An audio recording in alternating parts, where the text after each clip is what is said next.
reina para todo sempre. Louvado seja Deus.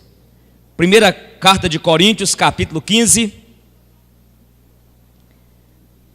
versículo 13 em diante. Enquanto você vai achando aí, nós vamos lendo. 1 Coríntios, capítulo 15. E se não há ressurreição de mortos, então Cristo não... E se Cristo não ressuscitou, é vã a nossa pregação e vã a vossa... E somos tidos por falsos testemunhas de Deus, porque temos asseverado, o quê?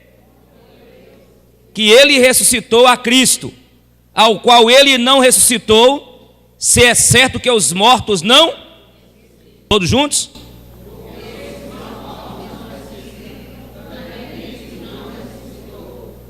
E se Cristo...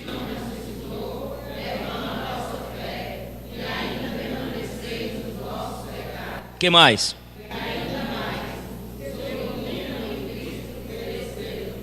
Se a nossa esperança em Cristo se limita apenas a esta vida, somos os mais infelizes de todos os homens. Tem uma música, eu não vou cantar hoje porque hoje tem duas consagrações de duas crianças depois da pregação, mas essa música eu canto ela há 32 anos. Se Jesus não morresse e não ressurgisse de entre os mortos, vã seria a nossa fé. Pois mártires e heróis, muitos já morreram por alguém, mas nenhum ressurgiu. E a nossa vida, e a sua vida permanece hoje em nosso ser, como o sol no alvorecer. E a verdade viva é que somos novas criaturas, porque Ele ressurgiu. Ressurgiu, dando vida eterna, dando paz, dando amor, alegria eterna. Ressurgiu. Jesus ressuscitou de entre os mortos e está vivo. Mártires e heróis morreram. Eu quero falar de alguns aqui. Eu sempre admirei, li muito sobre ele. Mahatma Gandhi foi considerado o libertador da Índia. E Gandhi, ele falou uma coisa interessante: eu creio no vosso Cristo, mas eu descreio no vosso cristianismo. Porque é interessante, a Inglaterra, que era um país que dizia ser cristã, estava oprimindo a Índia. E aí Gandhi, o grande Gandhi, que até hoje é adorado, reverenciado por aquele povo lá, um país com mais de um bilhão de habitantes, e ele disse: eu creio no vosso Cristo, mas eu descreio do vosso cristianismo. Gandhi foi um grande homem, mas Gandhi passou. Buda, eu até sugiro a você que gosta de estudar, para estudar sobre Buda, e eu li muito sobre Buda. Buda propôs a impessoalização da vida humana. E Buda falava o seguinte: se você quiser viver uma vida e atingir o nirvana, atingir aquele momento assim que você está na total paz, ele propôs então a impessoalização da vida humana. Então, quando você der vontade de fazer algo, mortifica isso. Então ele propõe a mortificação dos desejos, da vontade. E se você vê, Buda deixou também 10 mandamentos e deixou muitos preceitos lindos e que o cristão deve seguir alguns deles. Interessante. Só que Buda passou pela história, foi um grande homem, inclusive na Índia, lá entre os japoneses, na China, principalmente entre os orientais. Até hoje existem lá os templos de Buda, que eles reverenciam Buda e eles tentam atingir o nirvana, a perfeição, seguindo ali as ideologias de Buda. Mas ele foi. Outro homem, Maomé. Maomé foi o profeta que hoje é a segunda religião que mais cresce no mundo, quase batendo com o cristianismo, que é o islamismo. E tem mais de 2 bilhões, parece, está chegando a 2 bilhões de islâmicos ou muçulmanos do mundo todo. Só que lá em Meca, lá está o túmulo de Maomé, e todo bom muçulmano, uma vez na vida, tem de ir lá em Meca, para poder entrar naquela roda da procissão, para poder ali ficar ao redor daquele túmulo de Maomé que está ali. Maomé o quê? Foi. Em Moscou, na Praça Vermelha, os comunistas fizeram um monumento a Lenin, e no monumento estava escrito assim: a ele que foi o líder de todos os povos, o Senhor da nova humanidade. Lenin, Marx, Mussolini e muitos outros revolucionários foram, mas o nosso Jesus Cristo foi, é para todos sempre. Ele é o mesmo que viveu ontem, ele vive hoje e ele viverá eternamente, porque ele ressuscitou de entre os mortos, e ele é muito mais do que muitos têm achado aí, guru, revolucionário, um grande herói. Jesus Cristo é o próprio Deus, louvado seja o nome do Senhor. E é interessante, se ele não tivesse morrido, ou mesmo se ele tivesse morrido, mas se ele não tivesse ressuscitado de entre os mortos, vã seria a nossa fé. Mas ele ressuscitou, queridos. A terra, o túmulo não pode conter Jesus. Ao terceiro dia ele ressuscitou de entre os mortos, e ele está aqui nessa noite, e nesta noite de celebração de ceia, nós precisamos de entender que ele está aqui em espírito e em verdade. Jesus Cristo vive. Qual é a primeira evidência que Jesus ressuscitou? A primeira é que a Bíblia, a palavra de Deus, nos revela essa verdade. A Bíblia diz em Mateus: passar tudo, os céus e a terra, mas a palavra do Senhor permanecerá eternamente. Eu creio nessa palavra. Você crê, irmão? E aqui está revelada a palavra de Deus, que Jesus, que nasceu da Virgem Maria, concebido pelo poder do Espírito Santo, ele nasceu sem pecado, ele cresceu e não pecou. Aos 30 anos de idade ele começou o seu ministério, porque a maioridade naquela época, entre os gregos, e mesmo naquele contexto, era com 30 anos. Jesus entra no ministério, e aos 33 anos de idade, ele é morto numa cruz, como cordeiro pascal. Ele morreu naquela cruz, e a Bíblia diz que ele ressuscitou. Agora presta atenção, pensa comigo aqui. Seria fácil, tranquilamente, 12 homens, ou então 11, que depois foi eleito mais um para ser apóstolo, os 12, tira Judas fora. Eles poderiam ter ficado reunidos no lugar e falar assim: nós temos de agora convencer o povo que Cristo ressuscitou. Ele falou, e nós não podemos deixar cair esta ideia. Nós não podemos. Pedro, pelo amor de Deus, Pedro, se alguém te perguntar que se você viu ele, você fala. A mesma coisa é você, Lucas. A mesma coisa é você, Marcos. Você não titubia, não. Você não vai titubear, não. Quando alguém... Então nós precisamos de levar, e nós vamos implantar esta lenda, que Cristo ressuscitou. Então, para alguns céticos, para alguns que não creem nas Sagradas Escrituras, isso seria uma ideia interessante. E é assim que se faz. Você mesmo, você igual eu, nós criamos uma lenda. A minha mãe falava: você vai para a casa de sua avó. Você está indo de a pé, Eugênio? Estou com o Roberto, com o Jário, com o Orlando e não sei quem lá mais. Você não vai chupar manga e beber leite, que vai te dar uma dor de barriga, que você não vai resolver seu problema. Não é assim? E eu fiquei muito tempo sem chupar manga e tomar leite por causa dessa lenda. Então, as comunidades, alguns lugares, as pessoas tinham tendências de criar lendas. Olha a lenda lá em Pedra Azul: o bicho de Pedra Azul, a mula sem cabeça, o saci pererê, A mulher que eu fiquei sabendo que aumentou 2 metros, em Salinas ela media 5 metros. Esses dias alguém falando no encontro, nós tivemos antes de ontem, que ela media 7 na cidade dela. Mas veja, os céticos poderiam dizer assim, esse pessoal, eles montaram uma mentira para poder dizer que o Cristo ressuscitou. Agora veja, gente, a Bíblia diz que as duas Marias, a Maria Madalena e a outra Maria, no dia seguinte, foram lá, ou melhor, no primeiro dia da semana, foram lá no sepulcro. Quando chegaram lá, estava vazio, e lá tinha um homem andando por entre o jardim, que era o próprio Jesus que havia ressuscitado. E ela estava tão ansiosa, tão preocupada, que ela não viu que aquele era o mestre. E ela, aturdida, ansiosa, falou assim: ei, se você guardou em algum lugar, ou se você sabe onde colocaram-no, então fala para a gente. Aquele era Jesus. Chegou para ela e falou assim: Maria.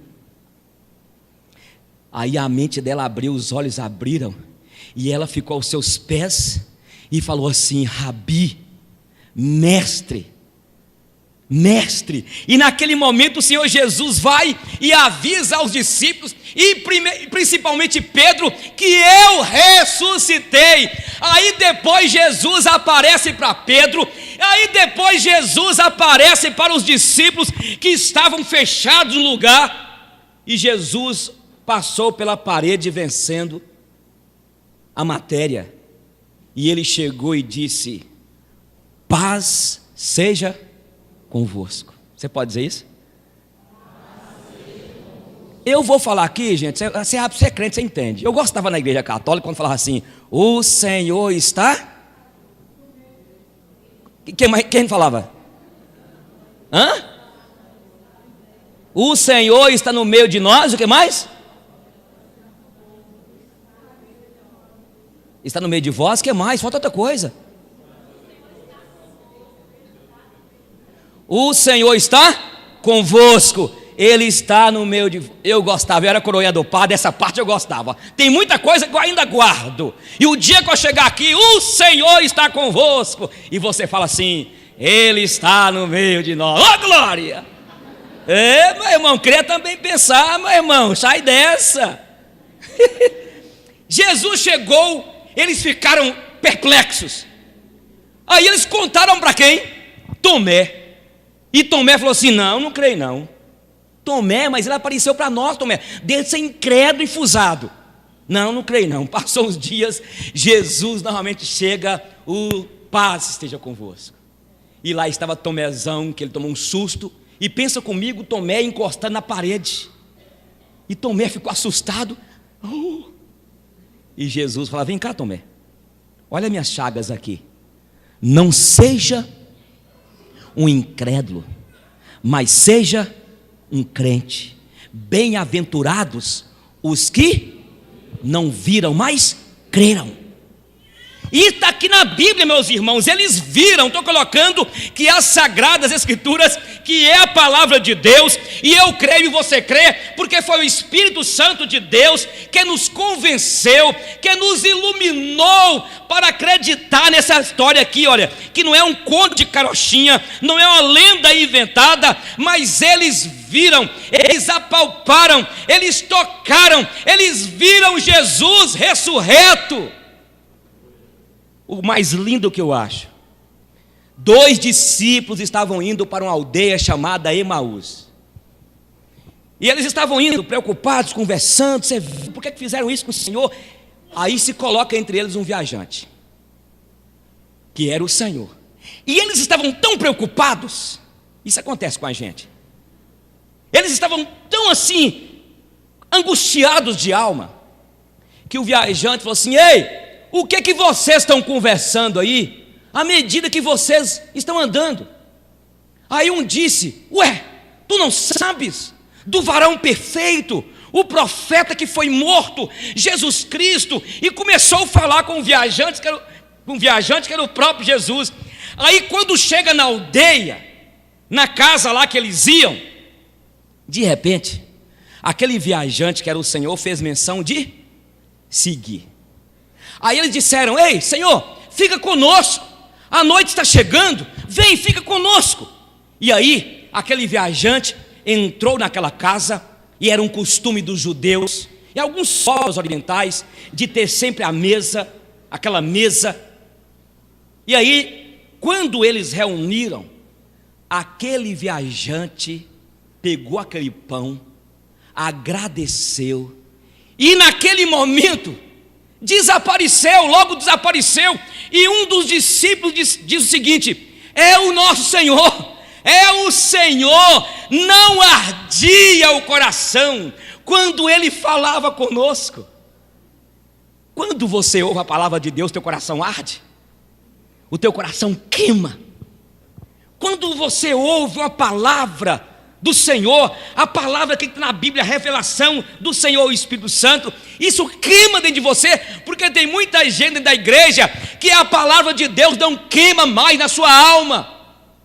Tem muita gente que está tão interessada nas programações da televisão, nessa mídia corrompida aí pelo pecado, que quando lê a Bíblia é a mesma coisa de estar lendo outro livro qualquer. Mas para aqueles que já foram alcançados pela cruz, pela graça de Jesus, e é você, meu irmão, então isso tem de queimar na tua alma. Não nos ardia o coração quando o pastor Eugênio pregava que Jesus vive, que Jesus reina, que Jesus um dia voltará. Não nos ardia o coração quando nós começamos a ler a palavra de Deus. Louvado seja Deus. Em primeiro lugar, então, a evidência que Jesus está vivo, as sagradas escrituras nos revelam. Olha, a Bíblia diz que depois Jesus apareceu para mais de 500 irmãos. O apóstolo Paulo fala aí em 1 Coríntios 15, que nos dias que Paulo escreveu 1 Coríntios 15, naqueles dias, estes 500 irmãos estavam vivos. Então a maior evidência que na verdade podemos ter é que a Bíblia é sagrada, a palavra de Deus nos fala que Ele ressuscitou, e se Ele não ressuscitou, vã seria a nossa fé, minha gente. Se Jesus não ressuscitou e não tivesse ressuscitado, nós seríamos, e se a nossa vida se limitasse apenas neste mundo, e se não houvesse ressurreição de mortos, nós seríamos os mais miseráveis dos pecadores. Mas nós temos a certeza que Ele foi o protótipo, o exemplo, que um dia haverá a ressurreição dos mortos. A Bíblia diz que no abrir e fechar de olhos, ao ressoar da última trombeta, diz Tessalonicenses, que os mortos em Cristo ressuscitarão primeiro, e nós encontraremos com Ele nos ares, e iremos viver para sempre com o Senhor. A ressurreição é um dos pilares do cristianismo. Nenhuma religião, nenhuma ideologia de qualquer revolucionário guru pode fazer isso, mas Jesus vive, Ele reina, e Ele está aqui nessa noite em espírito e em verdade. Agora escute, eu quero falar uma coisa com você aqui. Talvez você está aqui nessa noite preocupada com o dia da manhã. Eu estou falando amanhã, segunda-feira. Possivelmente essa semana será um dia que você tem que comparecer diante de algumas autoridades. Talvez um problema na justiça, um problema que essa semana você já está aí com taquicardia. E eu quero dizer para você, não temas, porque esse Cristo ressurreto, Ele vai contigo lá naquele tribunal, Ele vai estar contigo lá. A Bíblia, Ele mesmo disse: eu vou, mas não vos deixarei o quê? Órfãos. Eu enviarei o Consolador, o Paráclitos, aquele que consola, aquele que te ajuda, aquele que te fortalece, aquele que te guia, aquele que te anima, aquele que te fortalece nesses dias difíceis. Então eu quero dizer, nessa semana, creia nesta palavra: Jesus vive, e Ele está contigo, e Ele está todos os momentos conosco. Eu gosto de cantar uma música Tem hora que a gente tem de cantar e explicar para a igreja. Eu não gravei porque não liberaram a Bom Pastor, que é a gravadora. Divino companheiro no caminho. Vamos lá? Sua presença sinto logo ao transitar, pois tu dissipastes todas as trevas, já tenho luz, a luz bendita do... O que fala agora? Fica, Senhor, já se faz tarde, tens meu coração para pousar, faz em mim morada permanente. Fica, Senhor, meu Salvador. Gravamos, olha. Mas a gente canta porque é poesia, mas nós não podemos esquecer que ele já está. Entendeu? Fica, Senhor, já se faz tarde. Ele já está presente. Os discípulos no caminho de Emaús falaram assim: olha, fica aqui conosco. Mas ele já está, desde quando você, ou melhor, antes de você chegar aqui, o Senhor, podemos dizer, já te esperava, porque ele está em todo lugar. Louvado seja o nome do Senhor. Fala comigo: Cristo vive e reina. A segunda evidência, a primeira evidência que Cristo está vivo, é que a Bíblia, a palavra de Deus, nos revela. Homens e mulheres puderam ver o Senhor. Mas a segunda evidência é que o tempo não pôde desbotar, não pôde macular esta verdade que já tem sido pregada há quase 2000 anos. Estamos virando 2015. Jesus morreu com 33 anos. Está faltando aí praticamente 14 anos para fechar 2000 anos que esta verdade tem sido pregada. O tempo é o fator primordial para revelar as verdades e destilar as mentiras. Quando Pedro começou a pregar, os apóstolos, e aí de repente houve lá uma investida das autoridades contra eles. Aí levantou Gamaliel, o grande sábio Gamaliel. Ele falou assim: olha, dê de mão a estes homens, porque se esta obra que estes homens estão fazendo, se esta obra é de Deus, cuidado, vocês poderão estar lutando contra Deus.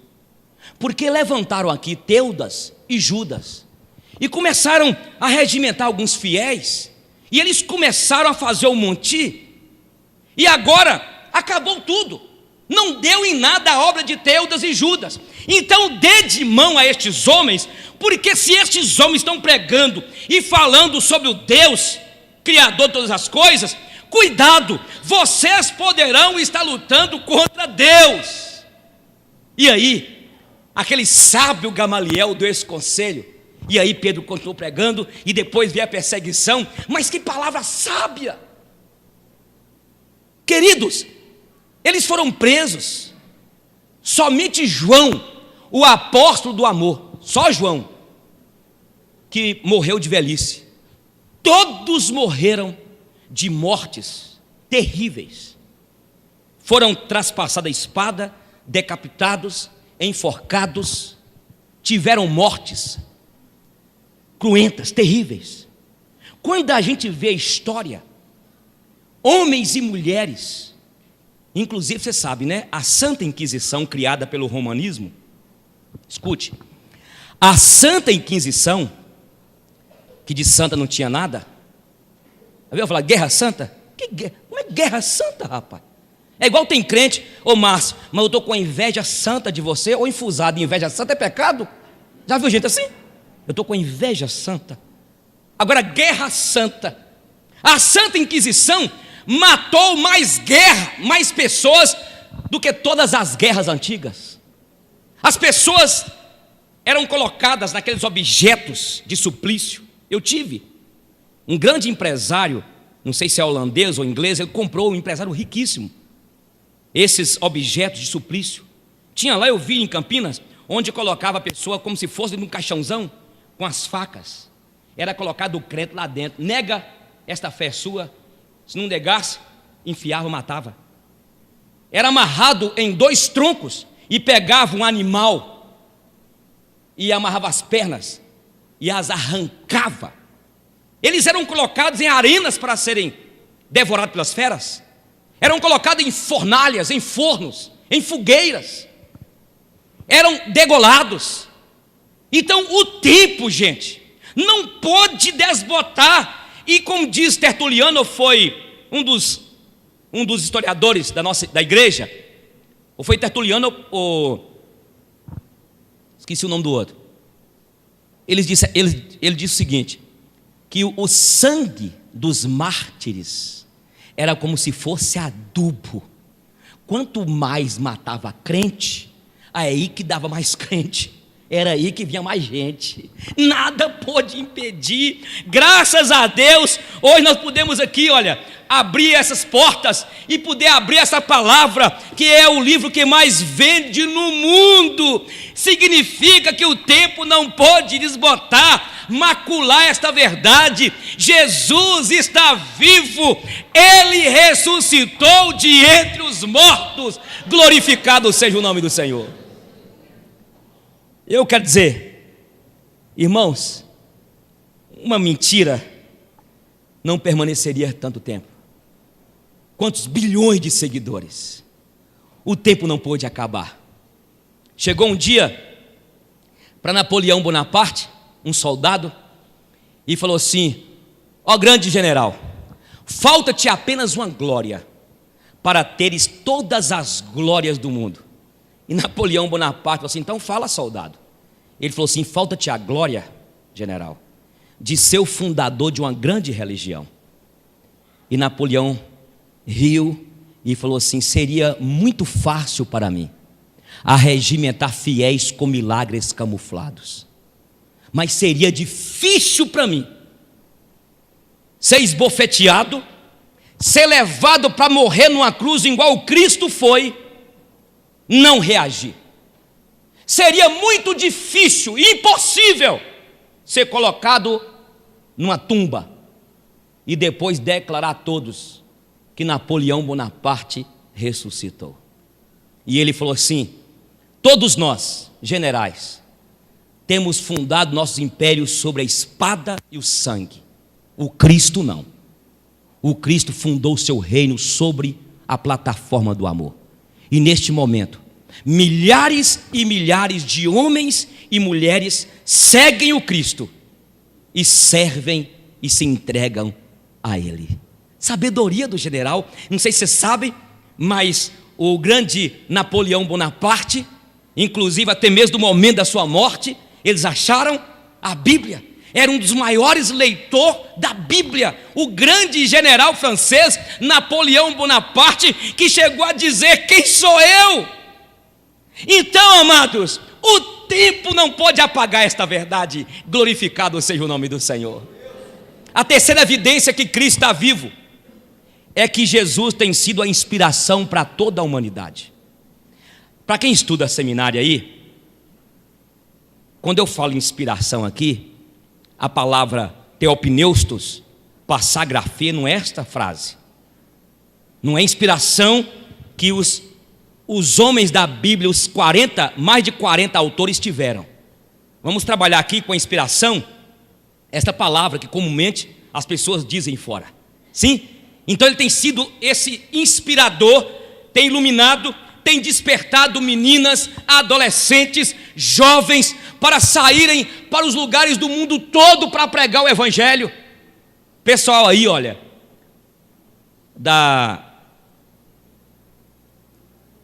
como é que é? Do Peru, irmão, como é que chama lá o pessoal?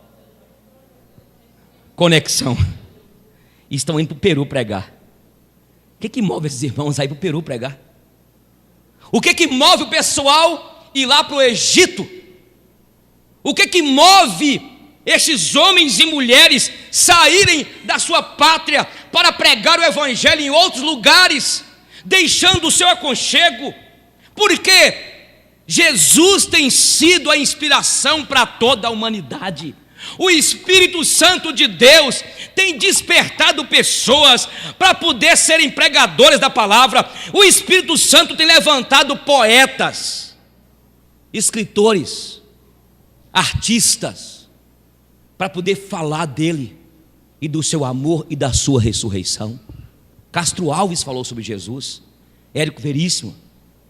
Nós vemos aí poetas que falam do Cristo. Nós vimos Roberto Carlos, que cantou várias músicas e canta várias músicas sobre esse Cristo ressurreto. Nós vimos Chitãozinho Chororó. Nós vimos não apenas as músicas ou os cantores gospel, mas nós vimos cantores mesmo aí do mundo cantando, falando de Jesus. Meus irmãos, é o Espírito do Senhor que tem inspirado essas pessoas a cantarem, a falarem, a escreverem poesias, poemas, peças teatrais, falando deste Cristo, filho de Maria, que viveu na Galileia, o Cristo que morreu na cruz por nós e que está vivo e que está aqui entre nós. É esse Cristo que tem inspirado as pessoas. Há um irmão, ele fez um concurso público, federal, começou ganhando 8 mil e poucos reais, e ele sentiu desde menininho, seus 10, 11 anos, chamado para o ministério da palavra. Eu até fui empecilho na vida dele. Falei assim: moço de Deus, por que você não continua ganhando essas pelegas de 8 mil e você vai ser pastor também? E ele falou comigo: pastor Eugênio, o senhor está me tirando minha bênção. Para você ver. Pois ele saiu do emprego para ganhar como pastor, foi ordenado pastor, para ganhar 2 mil e poucos reais por mês. O que leva uma pessoa a fazer um negócio desse? Eu não estou dizendo que você que fez curso de direito, é um advogado, é um médico, pelo amor de Deus, não entra nessa não. Eu estou falando de gente que teve chamado de Deus, ele teve. E quando Deus chama, quando o Espírito Santo desperta alguém, querido, a pessoa se entrega aos pais dele. Ele chamou o seu pai, que é um vendedor, um homem que representa várias empresas, falou: pai, eu quero dizer para o senhor isso. Se o senhor teve sonhos comigo, minha mãe teve sonho, eu quero dizer que Deus me chamou e eu vou cumprir, eu vou realizar os sonhos de Deus, porque é isso, é Jesus que inspira, é Jesus que chama através do seu Espírito. Então Deus quer te usar para que você fale lá na sua empresa, lá você como médica, você como um juiz, um promotor, você como militar, você que trabalha em todas as áreas, seja um instrumento para falar desse Cristo que morreu pelos pecados da humanidade, mas ressuscitou e está vivo. Glória a Deus. Quero terminar com a Santa Ceia hoje. Eu falei que a maior evidência é a palavra. Segunda evidência é a história. O tempo não pôde desbotar. Terceira evidência é que Jesus tem sido a inspiração para toda a humanidade. E quarta e última evidência é que Jesus mudou a minha vida. Agora você canta um pedacinho só comigo aí. Jesus Cristo mudou meu viver. Jesus Cristo mudou meu viver. É a luz que ilumina. Sim, Jesus Cristo mudou meu viver. Diferente hoje é o meu coração. Diferente hoje é o meu coração. Cristo deu-me paz e perdão. Diferente hoje é o meu coração. Eu tirei áudio demais, não dá para fazer a segunda parte não. Eu quero dizer para você que ele mudou a minha vida e mudou a tua vida. Paulo, antes Saulo, o grande perseguidor, pegou cartas, direito para poder assolar os crentes, matar, prender os crentes. E na estrada de Damasco, uma luz forte brilhou, e ele cai por terra, coloca a boca no pó, e ele ouve uma voz dizendo: Saulo, Saulo, porque tu E ele pergunta: quem és tu, Senhor? E ele diz: eu sou o Senhor. Você está perseguindo os do caminho, você está perseguindo, sou eu. Eu não sei como foi seu encontro. O meu foi em Salinas em 1983, 23 de fevereiro. Um grupo da mocidade presbiteriana foram na minha casa. Tem gente aqui que converteu assistindo o programa de rádio. Outras pessoas converteram, quem sabe você que me ouve e me assiste, um programa na televisão. Quem sabe você leu um folhetinho. Talvez você leu e tem uma irmã aqui que ela começou a ler a Bíblia maravilhada. Ela ouviu, acho que foi no rádio ou na televisão, o pregador dizendo: a Bíblia do católico é a mesma coisa do evangélico. E ela então tinha uma Bíblia católica, aquelas bem grossona, cheia de fotografia, de imagem, né, de gravuras. E ela então passou a mão no dedo e leu. E ela foi exatamente quando a Bíblia fala no Salmo 115, lá era 116. Não a nós, Senhor, não a nós, Senhor, mas ao teu nome, porque dirias às nações: onde está o vosso Deus? Aí começa a dizer sobre o Deus que tem boca, mas não fala, tem ouvidos, mas não ouvem, tem nariz, mas não cheira, tem mãos, mas não apalpa. E embaixo estava escrito assim: olha, e todos aqueles que servem se tornam semelhantes. Na hora que ela viu aquilo, ela converteu.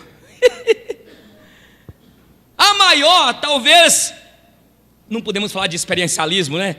Porque a Bíblia é a maior revelação. Mas para você, um dia você o encontrou. Você teve uma experiência com ele. Numa cidadinha de interior, tinha lá um gari, um homem baixinho assim, da minha altura, humilde, da Assembleia de Deus. E tinha a rua que ele fazia praticamente dia sim, dia não, tinha um juiz de direito daquela cidade. E ele tinha uma amizade com aquele juiz, entrava lá na casa do juiz, pegava algumas frutas, era muito educado, muito carinhoso o juiz com ele, atencioso. Mas um dia o juiz o pegou e falou assim: mas quer dizer você agora, você é crente? Porque ele pregava para o juiz. Você acredita nessa lenda? Que o Cristo transformou água em vinho? E ele falou assim: ó, doutor, eu acredito e acredito muito mais, que Jesus transformou pinga em leite.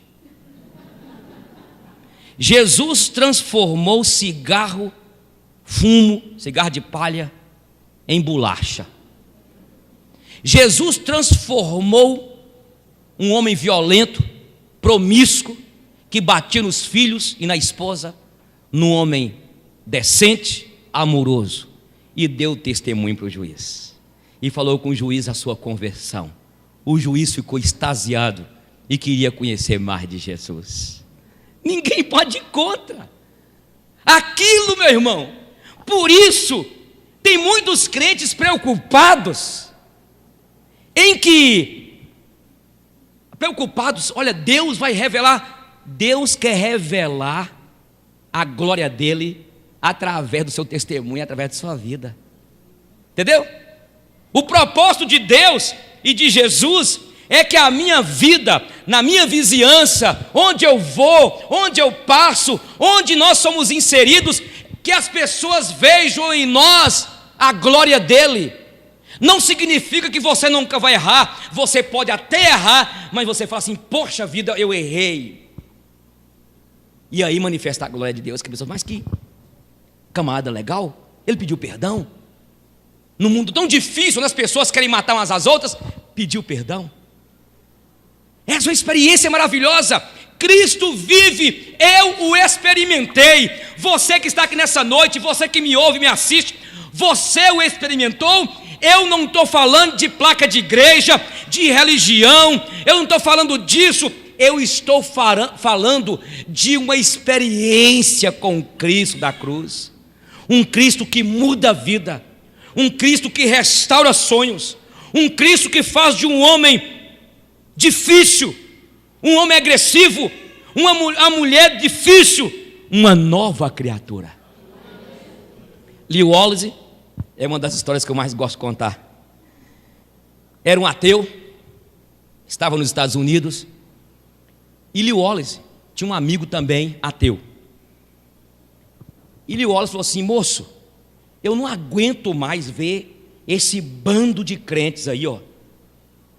Esse povo indo para uma igreja, na escola dominical domingo, aquele tanto de crentes com as famílias indo para a igreja. E ele falou assim: eu preciso de escrever uma obra de tamanho peso para desmascarar essa religião, este Cristo que não passa de um engodo, de uma mentira. Eu vou escrever uma obra para desmascarar o cristianismo. Não é presunção uma coisa dessa? Por isso que a Bíblia fala que tem homem que é louco. E ele começou a escrever. Não ficou satisfeito, foi para a Europa para fazer pesquisa numa biblioteca. E diz a história que quando Lew Wallace estava no seu escritório, já concluindo a sua obra, de repente, ele teve um súbito. Algo aconteceu com ele, que ele já saiu da cadeira e ele caiu no chão dizendo: Cristo, Cristo, Tu és real. E ele escreveu uma das maiores obras da literatura cristã, Ben-Hur. Você assistiu o filme Ben-Hur? Inspirado nesta obra de Lew Wallace, que era um ateu e converteu a Jesus Cristo. Isso é obra do Espírito Santo de Deus. Jesus não precisava de convertê-lo para provar que ele existe, mas eu quero dizer, ele converteu, ele experimentou, nós experimentamos. Jesus Cristo está vivo, ele vive, ele reina, e a razão de estarmos aqui nessa noite é porque, irmãos, ele mudou a minha vida e a sua vida. É uma brutalidade, é uma estupidez a gente sair. Poderíamos estar hoje e agora lá no Fantástico, né? Mas nós estamos aqui. Isso é graça, isso é bondade de Deus. Louvado seja o nome do Senhor. Porque ele vive, eu posso crer no amanhã. Temor não há. Nós não podemos ter medo. E eu quero dizer para você que está aqui, você que me ouve e que me assiste, o que está tirando a tua noite de sono? O que está te perturbando? O Cristo que ressuscitou, Ele está aí na tua casa, Ele está aqui, meu irmão, Ele está com você. Creia. Quando você chegar essa semana lá, chegue naquele lugar e você vai estar certo, certa. Isso é fé, que Jesus está ao teu lado. Você pode até não ganhar a causa, você pode até ser humilhada, mas você tem a bênção de estar ao teu lado alguém. Eu tenho que lembrar da minha infância, Renato. Eita, rapaz, eu gastava dinheiro. De vez em quando eu pegava as moedinhas de mãe, depois eu falava: eu peguei. Roubou, seu moleque. Tinha um cara lá, uns caras na escola que gostavam de bater na gente, e eu era saco pancada. Eu já chegava com a moedinha: você quer quanto, se não me bater? Não é assim? Eu era, né? E eu tinha toda a alegria. Um dia eu inventei que meu pai era policial, naquela época. Porque eu cismava, hein? Falando nisso, viu, gente? Seu filhinho está crescendo, não deixa de dar revolvinho para ele, não. Não dá tem que dar um revólver. O que tem, Débora? Para João Pedro, um revolvinho para ele. Não, o quê? Aí fica os meninos com medo. Ai, mãe. Olha, eu caio no exagero igual o Fernandão. Esses dias eu ouvi um bato lá em casa, eu fui na rua. Eu fui meio doido da cabeça, mas o que me fez isso? Desde a infância, eu brincava de Camon. Já brincou de Camon? Já brincou, Sérgio, de Camon? Não! Camon! Fazer um revolvinho? Camon! Você nunca brincou de São João, de São Pedro, de revolvinho com espoleta, não? Nós vamos conversar sobre isso depois, viu? Pode comprar agora, mas Andrezinha está grandão já. Despertar, meu irmão, despertar na criança. Cadê Felipe? Está aí não, Luciana? Falar com ele para dar um revolvinho quando o Pedrinho crescer, por minha conta. Vou te mostrar depois, meu irmão. Aí a criança fica a criança medrosa, entendeu? Medrosa. Ele vai saber com o revolvinho ali. Se ele um dia quiser ser policial, ele vai entender isso. Agora tirou tudo das crianças. As crianças têm que despertar este lado, olha, este lado de fantasia da criança. Ei, pastor Eugênio, cuidado, o senhor está fugindo da Bíblia. Desperta, meu irmão. O povo tudo medroso. Não é para matar ninguém não, filho. Agora, se pudesse dar um tiro de chumbinho no pé da pessoa, corre.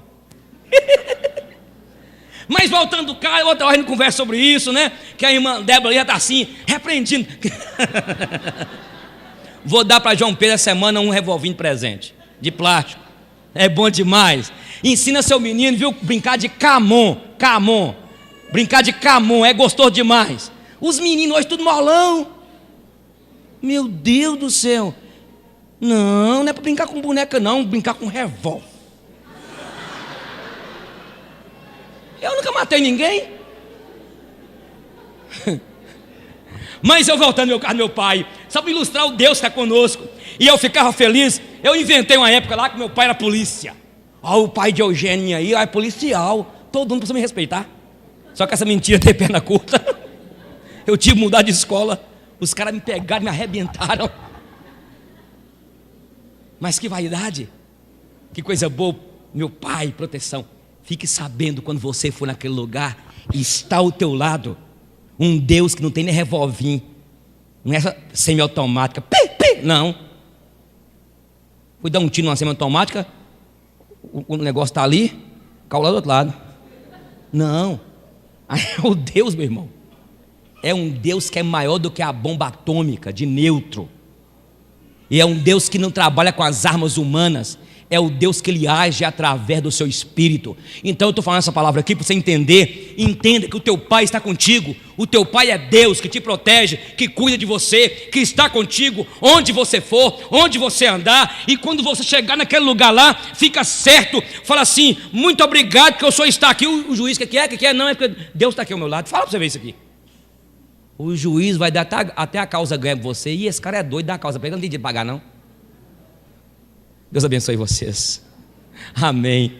Vamos chamar aqui os presbíteros e diáconos para nós ministrarmos a ceia.